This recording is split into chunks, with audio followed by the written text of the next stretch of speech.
Salams and welcome. Thank you for joining me in another episode of the Quran in English Basics for Beginners. A'udhu billahi minash shaitani rajim. Bismillahir Rahmanir Rahim. Surah 23, verse number 62, Surah Al-Mu'minun, the believers. On no soul, this is such a beautiful verse full of hope, right? On no soul do we place a burden greater than it can bear. Before us is a record which clearly shows the truth. They will never be wronged. But their hearts are in confused ignorance of this. And there are, besides that, deeds of theirs which they will continue to do until when we seize in punishment those of them who receive the glad tidings of this world. Behold, they will groan in supplication. So when the messengers came with the truth to say, La ilaha illallah, believe in your Creator Supreme, believe in the Supreme Creator of the heavens and the world, who created the heavens, He created the earth, He created everything, and He created you, all mankind. Believe in Him. Don't ever forget Him. Don't ever remove Him from the equation of your life, and don't ever associate partners with Him. Don't say 2 and 3 and 10 and a million, just say one. La ilaha illallah. So when these messengers came with the truth that there is only one God, and remember that it's a guarantee that you will die, and it's a guarantee you'll be brought back to life, and it's a guarantee you'll stand in front of Him on the day of judgment. These are all guarantees which nobody can escape. Even the atheists won't escape it. Everybody, the Christians, the Hindus, the Jews, the Muslims, the Buddhists, everybody, the monotheists, pantheists, polytheists, agnostics, and even the atheists, from the popes and the president and the celebrities, everybody will stand in front of God. This is a guarantee. And then they refuse to believe in it.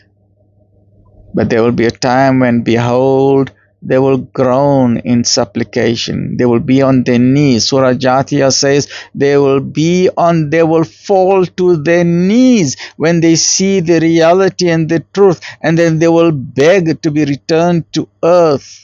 But they will never be returned, because you got your one chance. God gave you an intelligent brain. Why didn't you use it? Why didn't you listen to Him? Why didn't you get a copy of the Quran, His book, before you die? Why didn't you put it on your bucket list?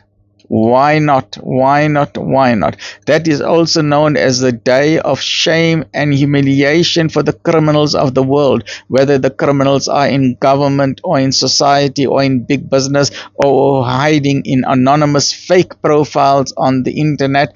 All the criminals of the world will be in utter shame and humiliation, and that is also known as the day of regret, and it's also known as the day of loss and gain. The arrogant ones will be brought down onto their knees.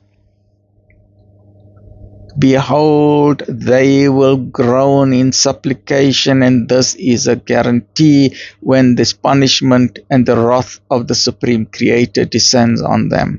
But then it is too late to believe, in the same way when Fir'aun or Pharaoh, when the Red Sea started covering him up and drowning him, and then his spiritual eyes opened and he saw the reality, and he said, oh, okay, hang on, now I believe.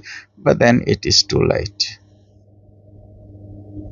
It will be said, groan not in supplication this day, for you shall certainly not be helped by us. My signs used to be rehearsed to you, but you used to turn back on your heels in arrogance, talking nonsense about the Quran like one telling fables and stories by night. Stay well, look after yourself, please. Asab Mansa. I have love for my country, South Africa. I have love for my people. please get a copy of the Quran today and start reading it. Put it on your bucket list. Just read it out of curiosity. You be the judge. You make a decision. The decision is yours.